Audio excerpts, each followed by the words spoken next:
I need this stuff. There's probably not enough clothes. I think I need all this. You're so funny. Hey, Mom! Do you think I need my petticoat? Kiana, you don't need any of that. It gets kind of cold in San Diego sometimes. Come on, Oreo. Let's go. Hey guys, it's Kiana, and today I'm back again with another college video because my other ones have gotten a lot of good feedback, and I realized a lot of my audience is going into college soon, and I thought, why not just film another college video, you know?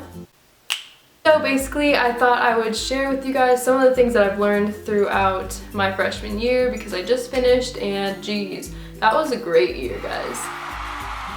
College is amazing. Just so much fun. Anyway, I thought I would share with you guys the things that you don't need to bring to college because I know when you're going to school, you don't want to carry your whole life with you.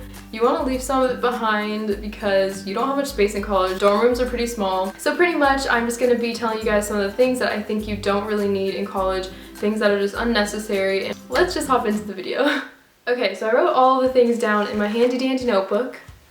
Okay. Number one, the first thing that I don't think you need, and I feel like a lot of people are going to disagree with me on this one, but it kind of depends on your school as well, a printer. Like, I didn't have to use a printer very often, and the thing is, like, so many other people are gonna have printers because they think it's necessary. So if you're on a floor in your dorm room with a bunch of people who have printers, there's so many other options to get printing for free. And also, there are normally cheap or free printing services at your library or on your campus. So I don't really think a printer is necessary. Second of all is a TV. When you're in college, life is so much more fun, so you don't really need a TV because it's not like, I didn't even watch Netflix at all like the entire year, barely. It is good to have sometimes, but honestly it's kind of just a waste of space in your small little dorm room. Next thing I don't think you need is a car, and that's just your first year at least because there's so many other things happening on campus, and when you go to parties and stuff, you're just waltzing like down the street. So I think a car is just something you can bring either sophomore or junior year. The next thing that you don't want to bring too much of, this is room decor. I wanted to make my dorm room super cute and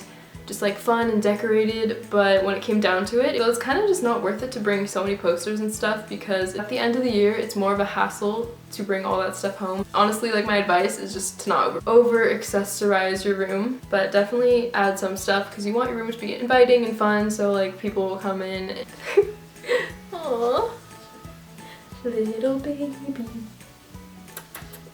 The next thing that you have to be careful with is excessive bedding. This is including sheets and pillows and stuff like that. So basically, extra bedding is just gonna be more stuff to put in storage in your room, and you're just gonna be wasting more space. And honestly, if your comforter gets dirty, you're gonna wanna wash that little sucker anyway, because why would you want a dirty comforter just sitting around your room, you know? Not bring too much dishware, and I recommend just getting one microwave safe bowl, one microwave safe plate, and then just using plastic forks. The next thing that you want to realize is you don't wanna bring too much clothing. You're not gonna have any space. If you saw my dorm tour, you can see how small my wardrobe was, and definitely if you try bringing all that stuff, you're not gonna have any space, and it's just gonna be, all your shit is like in your roommate's face. I definitely recommend just bringing things that you think you're gonna actually wear, because I know I kind of hoard clothing because I think I'm gonna wear it in the next year and I don't actually touch it for the next 5 years.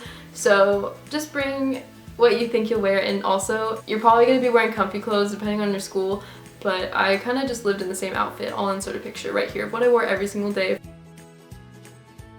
Just kidding, but like kind of not. Another thing that you do want to be kind of cautious about is your meal plan choice, and I know freshmen at my school, at least San Diego State, there are like four or five different options. I had Flex 7, which is basically you get $20 a day each weekday, but then on weekends you get $14 a day, and it sufficed. I would just not recommend getting the fat kid meal plan, which is what we all call it. It's like the unlimited, you have like a lot of money and you just get to buy whatever you want over the whole course of the semester or whatever. But honestly, you kind of just get fat on any meal plan that you take because it's college food, and it's really hard to like maintain your physique because you're basically eating at the habit every day. If you don't know what the habit is, it's pretty good, but I'm sick of it now. So this next item is something that I brought to college and I didn't actually open up out of the packaging, but it's an ironing board. I said that weird. Okay, so that basically wraps up all the items that you don't really need in college, but now I wanted to go into like depth about textbooks and give you some of my tips, because textbooks aren't always something that you need to buy. Many like little ways to kind of get around spending so much money on textbooks at school. And this is just by being smart by using websites like Rate My Professor is something you're going to be using religiously when you're in school, because you're going to be wanting to check the teachers and see what their ratings are based off of other students' experiences with them. And through this website you can figure out whether or not you need to buy the textbook for the class, because it will say whether or not the teacher uses the textbook. So that's also really helpful. A lot of textbooks or a lot of classes are going to require you to buy the textbook just because of the code that allows you to register on the website for like their online workbook or whatever. But I have a tip with this kind of stuff. If you do need the code but you don't want to buy the textbook, you can definitely get it cheaper online through the actual seller. So that's it. I hope you guys found this helpful and informative, and definitely if you have any video requests, please leave them down below, and I will talk to you guys in my next video. Peace out. You and I